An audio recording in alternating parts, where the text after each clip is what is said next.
Assalamualaikum warahmatullahi wabarakatuh. Selamat datang pada modul ke-9 kita. Hari ini kita akan membahas terkait dengan konsep impor ya, teman-teman ya.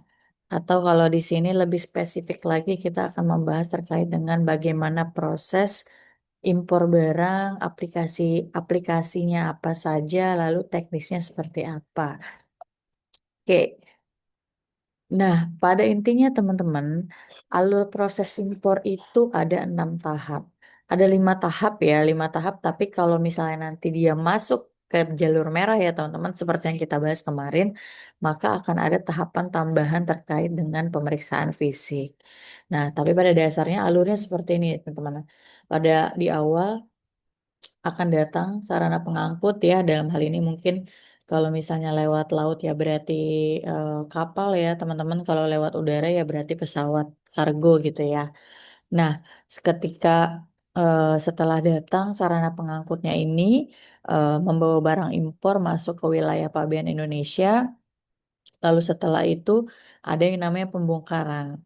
Nah, pembongkaran ini berarti kalau memang dia dari kontainer berarti dikeluarin kontainernya dari kapal gitu ya di tepi laut. Kalau teman-teman pernah ingat kita pernah membahas Incoterms ya teman-teman ya.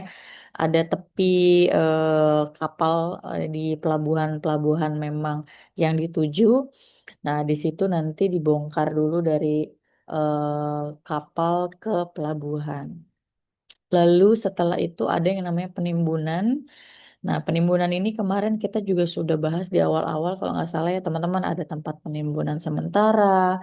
Terus kalau lebih dari 30 hari masuk ke tempat penimbunan pabean gitu ya. Supaya apa? Supaya tidak terjadi penumpukan kontainer yang ada di pelabuhan dan nantinya akan eh, menghambat laju atau arus proses ekspor dan impor, sehingga kalau dokumennya masih dalam proses pemeriksaan atau barangnya masih dalam proses pemeriksaan maka akan ditaruh atau akan dipindahkan ke penimbunan ini. Lalu setelah itu eh, importir harus mengajukan namanya PIB. Kemarin kita juga sudah sempat lihat bentukannya ya, pemberitahuan impor barang. Nah, kalau misalnya dalam ekspor nanti ada namanya PEB, pemberitahuan ekspor barang. Jadi hanya beda di impor dan ekspornya aja. Nanti di sini setelah keluar FPIB-nya, kalau memang nanti ada penjaluran dan dia masuk jalur merah ya teman-teman, seperti yang kemarin kita sudah sempat bahas, maka dia akan lari ke pemeriksaan pabean, diperiksa dulu fisik barangnya seperti itu. Walaupun jalur hijau dan kuning tetap ada pemeriksaan, cuma tidak pemeriksaan fisik ya teman-teman ya. Tetap ada pemeriksaan dokumen, baik itu kalau hijau setelah barang keluar, kalau misalnya kuning sebelum barang keluar gitu ya. Nah, itu masuk dalam kategori pemeriksaan pabean, baik itu nanti dokumen ataupun fisik ya. Dan yang terakhir, kalau semuanya sudah aman, barulah masuk ke tahap akhir daripada proses impor, yaitu pengeluaran barang. Nantinya barang-barang impor ini akan diambil oleh importir, baik itu di kawasan masih dalam kawasan TPS, TPP, ataupun di kawasan pabean lah intinya ya teman-teman ya, di kawasan di mana proses ekspor dan impor, dalam hal ini proses impor itu berlangsung. Nah, jadi pada intinya kalau nanti ditanya apa sih alur proses, gimana sih kalau kita mau impor, nah alurnya tuh seperti ini teman-teman. Datang dulu sarana pengangkutnya, habis itu barangnya dibongkar. Nah, barangnya dibongkar sambil menunggu pemeriksaan dokumen dan lain-lain, hal-hal yang perlu diurus gitu ya. Nah, ditimbun sementara, habis itu diajukan dulu PIB-nya. Habis PIB-nya sudah diajukan, akan ada penjaluran merah, kuning, hijau. Di pemeriksaan PAB nanti akan menghasilkan penjaluran. Setelah itu barulah proses akhir, yaitu barangnya bisa keluar ya. Nanti akan muncul lagi yang namanya SPPB, Surat Pemberitahuan Pengeluaran Barang. Oke, kita next. Kita akan bahas satu persatu. Nah, yang pertama ini dimulai dengan kedatangan sarana pengangkut ya. Jadi operator sarana pengangkut wajib menyampaikan pemberitahuan kedatangan atau manifest namanya teman-teman kepada pihak Bea dan Cukai minimal 24 jam sebelum kedatangan untuk kapal laut dan 2 jam sebelum kedatangan untuk pesawat udara. Kenapa seperti itu, teman-teman? Gak bisa tiba-tiba dia nggak kulonuwun dulu gitu ya, nggak permisi-permisi tiba-tiba nanti datang gitu kapalnya di pelabuhan. Nah, nanti kan kalau seperti itu apa ya teman-teman, tingkat resikonya tinggi ya teman-teman. Maksudnya adalah bisa jadi jangan-jangan nih kapal-kapal dari ilegal, misalnya barang-barangnya barang-barang ilegal dan berbahaya, atau bisa jadi jangan-jangan teroris gitu kan ya.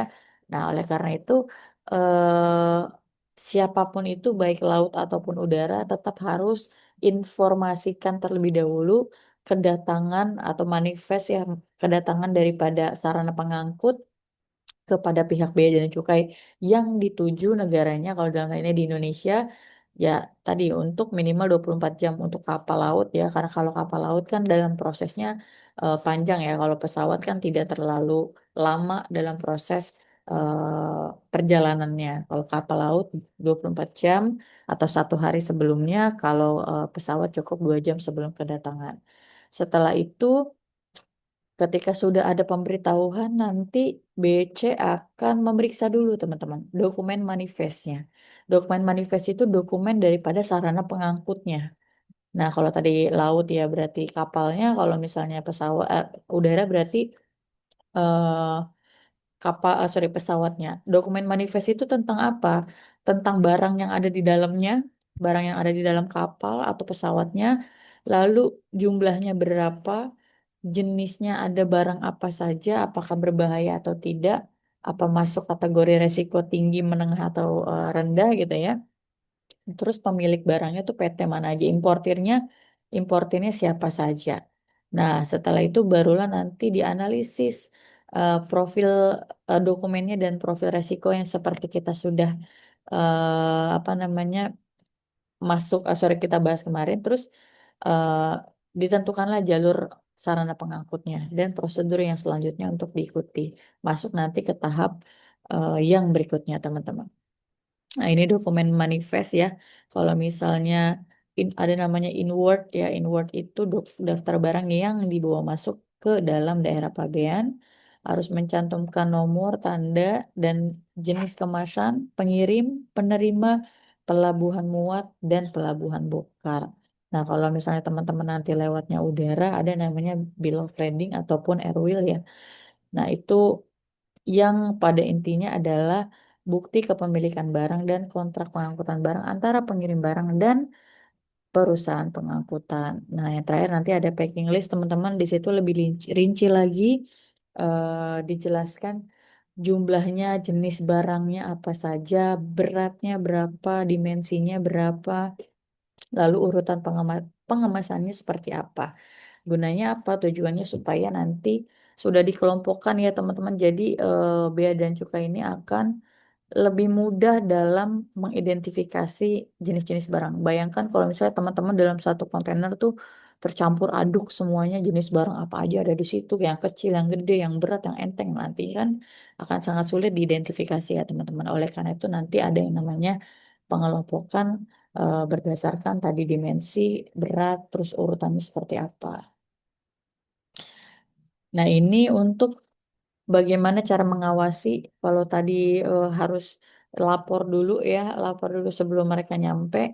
Nah, bagaimana cara mengawasi kedatangan daripada sarana pengangkut ini? Yang pertama ada namanya Vessel Traffic Information System ya teman-teman, di mana sistem pemantauan lalu lintas kapal yang memberikan informasi real time tentang posisi dan pergerakan kapal perairan di perairan Indonesia. Kedetek nanti kalau teman-teman suka lihat yang ada di Instagram tuh yang ada radar-radar gitu ya teman-teman. Nah, kurang lebih seperti itu bentuknya. Oh, ini ada kapal yang mau datang dalam kurun waktu sekian, jaraknya sekian, nanti akan terdetek di situ. Lalu yang selanjutnya ada sistem informasi kepabeanan. Nah, ini ada beberapa nanti kita akan bahas juga di akhir ada beberapa aplikasi yang digunakan oleh Bea Cukai dalam terkait dengan proses impor. Lalu ada pengawasan visual. Kalau ini yang apa namanya? Tradisional ya menggunakan CCTV dan drone untuk mengawasi pengawasan fisik sarana pengangkut dan memungkinkan pemantauan dari jarak jauh. Kalau pakai drone berarti dari jarak jauh kan ya. Lalu yang terakhir dianalisis resikonya. Balik lagi kemarin kita bahas manajemen resiko karena memang manajemen resiko sangatlah penting ya teman-teman untuk proses impor, maka di setiap tahapannya akan ada analisis resiko berdasarkan dengan profil resiko masing-masing barang ataupun masing-masing di sini sarana pengangkutnya. Nah, ketika sudah datang kemarin tadi ya sarana pengangkutnya sudah sampai di pelabuhan, sudah bersandar kapalnya, lalu tahap yang kedua adalah pembongkaran. Barangnya dibongkar. Nah, setelah mendapatkan izin dari Bea dan Cukai, operator sarana pengangkut dapat memulai proses pembongkaran barang atau pengeluaran barang. Harus ada izinnya dulu ya, teman-teman. Jangan sampai tiba-tiba udah lagi baru sampai langsung bongkar aja, nggak izin-izin dulu main dibongkar aja gitu ya. Nggak boleh karena tadi ketika pelaksanaan pembongkaran pun harus ada pengawasan daripada Bea dan Cukai. Jadi nggak bisa langsung dibongkar sendiri sesuka hati, teman-teman tetap harus ada pengawasan daripada Bea dan Cukai. Setelah itu ada proses verifikasi apakah kondisi barang jumlahnya yang dibongkar, yang dikeluarin dari kapal itu sudah sesuai dari proses manifest dokumen yang sebelumnya tadi sempat diajukan sebelum 24 jam sebelum sampai itu kan teman-teman yang ngirim dokumen manifest. Nah, diperiksa tuh di situ apakah sudah sesuai diverifikasi barangnya dengan dokumen manifestnya. Setelah itu kalau sudah dibongkar nantinya harus ada laporan hasil pembongkaran kepada Bea dan Cukai maksimal 24 jam setelah selesai pembongkaran. Jadi nggak main tiba-tiba ini aja ya teman-teman, oh udah selesai tinggal gitu, nggak harus dilaporkan dulu. Nah, seperti itu teman-teman. Jadi setelah datang sarana pengangkutnya habis itu dibongkar. Nah, tadi kalau misalnya dalam ketika kedatangan sarana pengangkutan juga ada pengawasan, selama pembongkaran juga ada pengawasan ya teman-teman ya. Di sini ada pengawasan fisik, ada sistem pelacakan dan juga pengawasan secara elektronik. Oke, pengawasan fisik nanti ketika dibongkar, petugas Bea dan Cukai melakukan pengawasan langsung di lokasi pembongkaran untuk memastikan bahwa barang yang dibongkar sudah sesuai dengan dokumen manifest tadi ya dan tidak ada penyimpangan atau tidak ada indikasi-indikasi pelanggaran. Setelah itu, penggunaan sistem barcode atau RFID untuk melacak pergerakan barang dari sarana pengangkut hingga tempat penimbunan, memastikan tidak ada barang yang hilang atau tertukar. Nah, ini kalau teman-teman kayak belanja di Shopee itu kan kelihatan ya teman-teman ya, barangnya ada di mana, apa udah sampai di si cakung apa belum gitu ya, atau lagi diantar sama kurir baru dijemput dan lain-lain. Nah, itu guna daripada sistem pelacakan pakai sistem barcode tadi itu ya teman-teman. Kalau biasa dia kurir ya dia mungkin pakai nomor resi dan lain-lain, barcode resi. Nah, ini hampir sama seperti itu, supaya ketahuan barangnya ada di mana, sudah sampai mana, dan sehingga tidak ada barang-barang yang hilang atau diselundupkan. Setelah itu ada pengawasan elektronik, ini tradisional penggunaan CCTV ya, teman-teman. Banyak banget CCTV di daerah-daerah pembongkaran supaya terlihat tidak terjadi sesuatu yang tidak diinginkan untuk memantau daripada area pembongkaran ini dan mencegah tindakan pelanggaran kepabeanan. Nah, ini terkait penimbunan sebenarnya kita sudah sempat bahas di awal bahkan ya teman-teman ya jenis-jenis tempat penimbunan yang di sebelah kanan ini pada intinya TPS sendiri merupakan lokasi khusus untuk menyimpan barang impor sebelum diselesaikan kewajiban kepabeanannya. TPS ini dikelola oleh badan usaha yang mendapatkan izin dari DJBC dalam hal ini ya.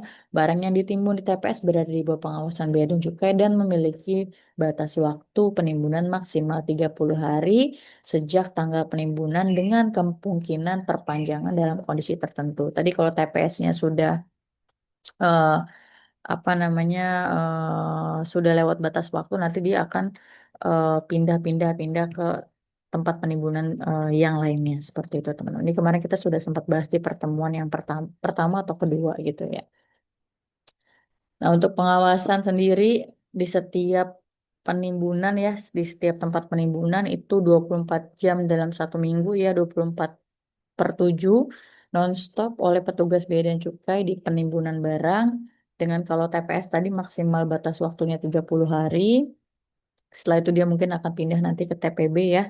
Nah, untuk segala segala pergerakan harus tercatat dalam sistem inventorinya TPS masing-masing. Nantinya akan diintegrasikan ya teman-teman secara berkala, jadi terus-menerus supaya pelacakan barangnya real time. Jadi Bea Cukai ini bisa tiba-tiba datang inspeksi ke TPS atau TPP untuk memastikan si badan usaha tadi yang dalam tanda kutip dapat izin tadi ya teman-teman untuk menjadi TPS itu benar-benar patuh nggak sama peraturan atau prosedur yang sudah dibuat oleh Direktorat Jenderal Bea dan Cukai. Nah, yang keempat, tahap berikutnya ada yang namanya PIB, teman-teman, pemberitahuan impor barang, di mana dalam hal ini importir menyampaikan data PIB secara elektronik ke sistem bea dan cukai. Setelah itu harus melunasi segala bentuk yang kemarin kita sudah sempat bahas juga, sudah teman-teman belajar menghitung juga gitu ya, pelunasan biaya masuk, pajak dalam rangka impor, dan PNBP yang terhutang. Jadi harus sudah lunas semua. Setelah disampaikan PIB-nya, dibayar semuanya. Setelah itu barulah sistem akan memvalidasi data dan menetapkan jalur pemeriksaan. PIB ini adalah dokumen pemberitahuan yang digunakan importir untuk memberitahukan barang yang akan diimpor ke dalam daerah pabean Indonesia, di mana di dalamnya termasuk informasi-informasi lengkap tentang barang yang akan masuk ya teman-teman, termasuk identitas importirnya apa, negara asalnya dari mana, nilai pabeannya berapa, klasifikasinya apa, HS code-nya, dan informasi lain yang diperlukan untuk penghitungan bea masuk dan PDRI yang kemarin sudah kita juga praktek hitung bersama. Ini komponen utama ya teman-teman dalam PIB.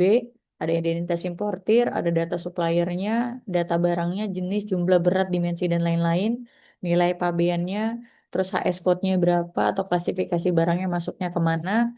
Lalu tarif bea masuknya berapa, terus PDRI-nya berapa, serta dokumen-dokumen lain yang menjadi lampiran ya teman-teman atau pelengkap daripada proses ini yaitu ada invoice, ada packing list, dan dokumen lainnya sesuai ketentuan. Nih invoice atau packing list kita juga sudah sempat bahas dalam pertemuan tersendiri di pertemuan yang lalu ya teman-teman. Jadi sudah saya jelaskan kembali di sini. Nah, selanjutnya di sini ada tahap pemeriksaan. PIB-nya sudah dibuat, habis itu barulah masuk ke tahap yang pemeriksaan ini di mana untuk merah, kuning, hijau ya teman-teman tetap ada pemeriksaan dokumen dulu yang sebelah sini ya. Setelah ada pemeriksaan dokumen, nanti di sini diperiksa dulu kesesuaian informasi dalam PIB dengan dokumen pendukung seperti invoice, packing list, dan dokumen terkait lainnya. Benar nggak nih barangnya udah sesuai sama PIB? Benar nggak beratnya ini, jenisnya ini, klasifikasinya ini gitu ya. Jangan sampai di PIB misalnya Labubu gitu ya, di dalamnya boneka Doraemon. Nah itu kan kayak sesuai ya teman-teman ya, secara bentuknya saja sudah berbeda. Nah itu kalau memang tidak sesuai secara dokumennya, nanti akan kemungkinan besar masuk ke sini ya teman-teman. Jadi kalau misalnya nanti dia masuknya ke merah, maka akan ada pemeriksaan fisik. Nah, kemarin kita sudah bahas dalam satu pertemuan tersendiri ya teman-teman. Tapi kalau memang dia kuning dan hijau, dia hanya akan dilakukan pemeriksaan dokumen. Tapi kemarin kalau teman-teman ingat, kuning pun bisa statusnya berubah menjadi merah ketika ada hal-hal yang mengindikasikan terjadinya ketidaksesuaian antara dokumen dengan fisik atau ada praduga-praduga yang membuat polanya mencurigakan gitu ya teman-teman. Maka bisa lari ke merah atau ke dokumen, sorry, atau ke pemeriksaan fisik. Setelah itu ditetapkan dulu klasifikasinya masuknya kemana teman-teman, kode HS-nya berdasarkan dari BTKI.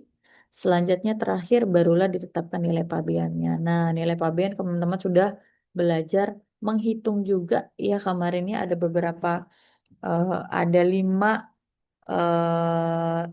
lima klasifikasi untuk menentukan nilai pabean ya, termasuk yang barang serupa gitu ya teman-teman kemarin dan lain-lain, identik dan lain-lain. Nilai transaksi, barang serupa, identik dan lain-lain.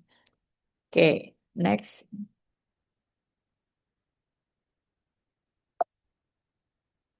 Nah, ini yang kemarin banget masih fresh from the oven ya teman-teman, jalur hijau, merah, dan kuning. Kalau hijau berarti resikonya rendah, kalau kuning berarti resikonya nggak yang tinggi banget, nggak yang rendah banget, jadi middle aja teman-teman. Sehingga kalau memang hasil pemeriksaan dokumennya menunjukkan kesesuaian, barang boleh dikeluarin ya. Tapi kalau misalnya enggak, ternyata nggak sesuai, maka akan naik statusnya ke jalur merah yang mana akan ada pemeriksaan fisik. Nah, kalau jalur merah sudah otomatis akan ada pemeriksaan fisik dan dokumen diperuntukkan bagi importir baru. Biasanya importir dengan track record udah pernah melakukan pelanggaran atau ibaratnya SKCK-nya tidak berhasil baik gitu ya teman-teman ya. Atau barang yang dikategorikan beresiko tinggi. Pengeluaran barang dilakukan setelah hasil pemeriksaan menunjukkan kesesuaian antara dokumen dan barang yang ada dalam kontainer.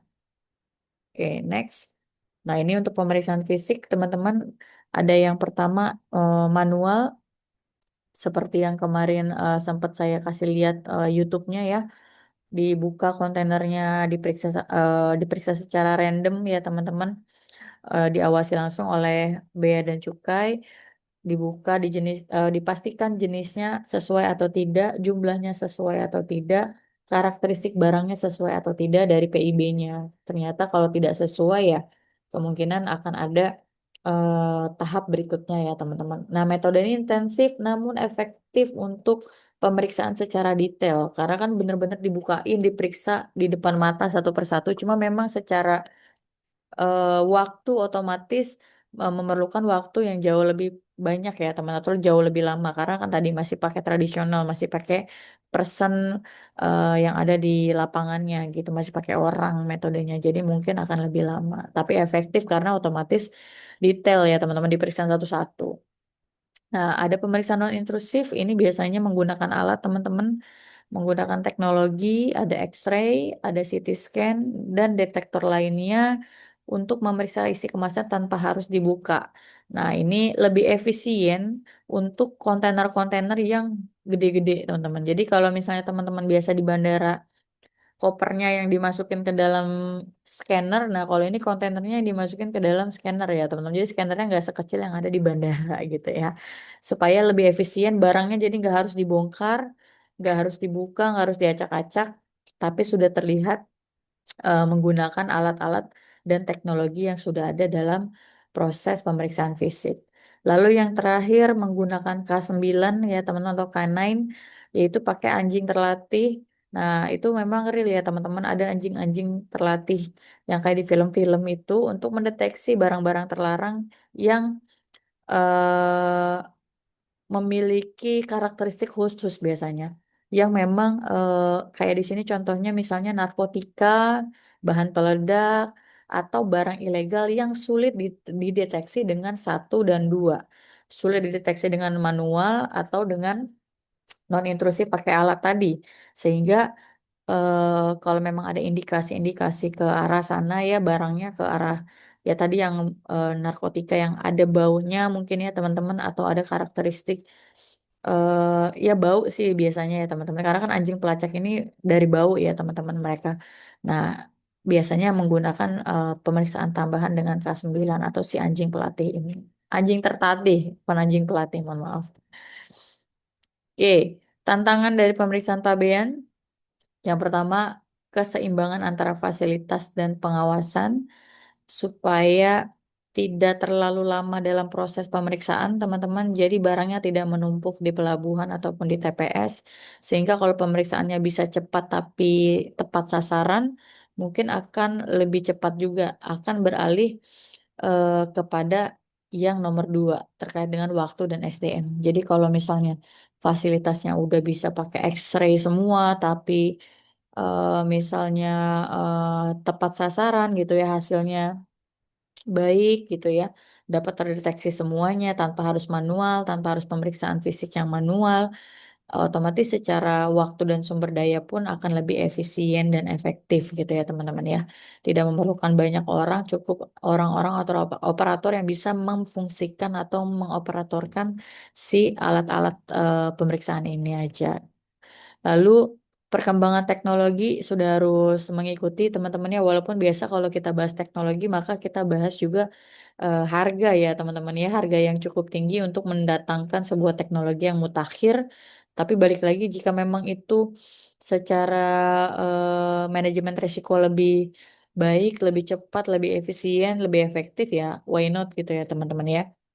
Lalu regulasi pun terus diupdate supaya tetap mengikuti kebutuhan pada saat ini.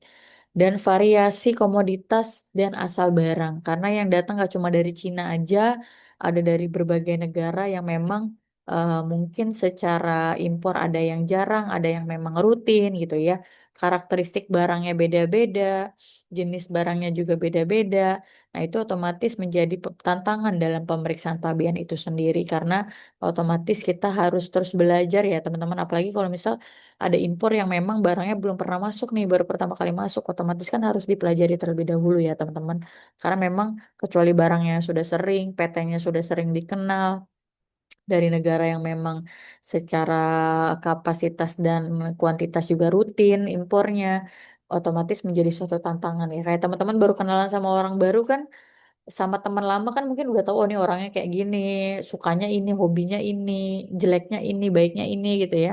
Tapi kalau baru kenalan sama orang baru kan teman-teman akan baru apa ya, men-scan orang ini kayak gimana bentuknya gitu ya. Bentuknya kelihatan tapi sifatnya gimana, terus keburukannya apa, baik nggak ya orangnya, berbahaya nggak ya. Nah, seperti itulah sama halnya dengan impor. Kalau emang ada datang barang baru atau dari negara yang belum pernah impor sebelumnya pasti secara pemeriksaan akan menjadi suatu tantangan tersendiri. Nah, yang terakhir teman-teman, akhir dari proses tadi udah diperiksa, terus kalau memang aman untuk dikeluarkan, maka akan masuk ke tahap pengeluaran barang. Kalau nanti sudah diperiksa dan aman, sudah ditentukan nilai pabeannya, bea masuknya, PDRI-nya, terakhir harus dilunasi dulu. Ibaratnya kalau belum lunas barangnya belum bisa keluar ya, teman-teman masih disita lah gitu ya. Jadi importir harus melunasi dulu semua kewajiban finansial atau terkait dengan biaya-biaya selama barang tersebut dalam proses impor masih dalam pelabuhan. Nanti dibayarnya melalui sistem pembayaran elektronik. Nah, kalau sudah dibayar semua, maka nanti akan muncul yang namanya SPPB, Surat Persetujuan Pengeluaran Barang, di mana ini diterbitkan oleh Bea dan Cukai dalam hal ini ketika semua persyaratan sudah terpenuhi, barangnya sudah diperiksa dan aman, terus segala finansial needs-nya sudah terbayarkan atau lunas, barulah nanti muncul si SPPB ini. Nanti importir atau perwakilannya akan mengambil barang dari TPS ataupun gudang berikat dengan menunjukkan SPPB yang tadi dari Bea dan Cukai sudah dikeluarkan sebagai bukti bahwa barangnya sudah aman dan sudah diperbolehkan untuk keluar dari kawasan pabean. Nah, yang terakhir, ini last checking ya teman-teman, pemeriksaan akhir terakhir sekali apa namanya terakhir sekali eh Bea Cukai dapat menahan kalau barangnya kenapa-napa, ada apa-apa ya di sini. Karena persis sebelum barangnya keluar, Bea Cukai nanti akan dilakukan pemeriksaan terakhir untuk memastikan barangnya sudah sesuai dengan dokumen sebelum meninggalkan area pabean. Khawatir teman-teman, takutnya misalnya amit-amit ada yang misalnya licik nih, pas lagi di TPB atau di TPS udah diperiksa fisik yang tadi misalnya tiba-tiba ada yang dimasukin lagi ke dalam kontainernya malam-malam atau fajar-fajar serangan fajar gitu ya dimasukin walaupun misalnya sudah diawasi tapi yang namanya sekarang bahasa kasarnya maling lebih pintar daripada alatnya gitu kan mereka berevolusi. Nah, disinilah last check yang bisa benar-benar sebelum kontainernya keluar itu benar-benar barangnya sudah aman, sudah sesuai dengan ketentuan atau barang yang ketentuan atau prosedur yang berlaku setelah dilakukan pemeriksaan yang tadi di tahap kelima. Nah, ini beberapa sistem informasi kepabeanan impor, teman-teman. Ada CISA, mungkin teman-teman sering dengar juga. Ini ibaratnya kayak SSO-nya kita ya, teman-teman. Mengintegrasikan seluruh proses dari datang, tadi sarana pengangkut tuh, dari manifest dan lain-lain, PIB. Nah, itu di CISA ini, teman-teman. Semuanya dari sarana pengangkut datang sampai barangnya dikeluarkan, Sistem ini mendukung pertukaran data elektronik, analisis resiko otomatis, dan pemrosesan data secara efisien. Semuanya utamanya sekarang menggunakan CISA. Kalau kayak DJP menggunakan Cortex, ini kalau di Stiami menggunakan SSO, dari segala keuangan lah, dari teman-teman daftar, terus teman-teman ujian, ngumpulin tugas, download materi, semua kan ada di SSO ya. Nah ini si CISA itu eh, yang punya bea cukai dalam rangka impor ya.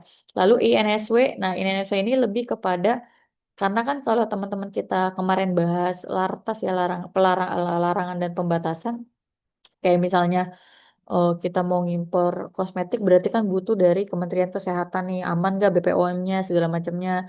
Nah, izin-izin impornya itu ada di INSW, Indonesian National Single Window. Jadi bisa diakses di situ untuk importir-importir kalau kita mau mengimpor suatu barang atau produk, kita ngajuin dulu terkait dengan izin dengan kementerian terkait ya melalui INSW ini. Memungkinkan importir mengajukan dan memproses seluruh dokumen perizinan secara elektronik melalui satu portal.